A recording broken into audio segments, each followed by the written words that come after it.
અમરેલી જિલ્લામાં પોલીસ કર્મીઓ જાણે ખાખી વર્દીને કલંક લગાડવા માટે પોતે જ ગુનાહિત કરી રહ્યા છે અને પોતાની ભૂલના કારણે તમામ પોલીસ કર્મીઓને બદનામ કરવામાં આવી રહ્યા છે। ત્યારે શું છે અમરેલી પોલીસ કર્મીઓના ગુના, આવો જાણીએ વિગતવાર।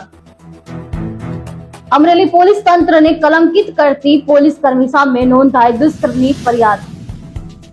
અમરેલી હેડક્વાર્ટરમાં ફરજ બજાવતા પોલીસ કર્મી મહેશ કમાભાઈ સોલંકી સામે નોંધાઈ દુષ્કર્મની ફરિયાદ। સાવરકુંડલામાં રહેતી 30 વર્ષીય યુવતીને સોશિયલ મીડિયાના માધ્યમથી સંપર્ક કરી યુવતી સાથે આચર્યું દુષ્કર્મ। પીડિત મહિલાને લગ્નની લાલચ આપી અવારનવાર શારીરિક સંબંધો બાંધતા પોલીસ કર્મી સામે નોંધાયો ગુનો। અમરેલી સિટી પોલીસમાં પોલીસ કર્મચારી સામે નોંધાયો દુષ્કર્મનો ગુનો। અગાઉ બાબરાના પોલીસ કર્મી સામે 14 વર્ષની સગીરા સાથે દુષ્કર્મની નોંધાઈ હતી ફરિયાદ। અમરેલી જિલ્લામાં એક જ દિવસમાં 2 પોલીસ કર્મી સામે દુષ્કર્મ અંગે ગુનો નોંધાતા પોલીસ બેડામાં ખળભળાટ મચ્યો। હવે જો રક્ષક જ ભક્ષક બન્યા તો આમ લોકોની સુરક્ષાનો શું, એવી લોકોમાં અનેક ચર્ચાઓ જોવા મળી।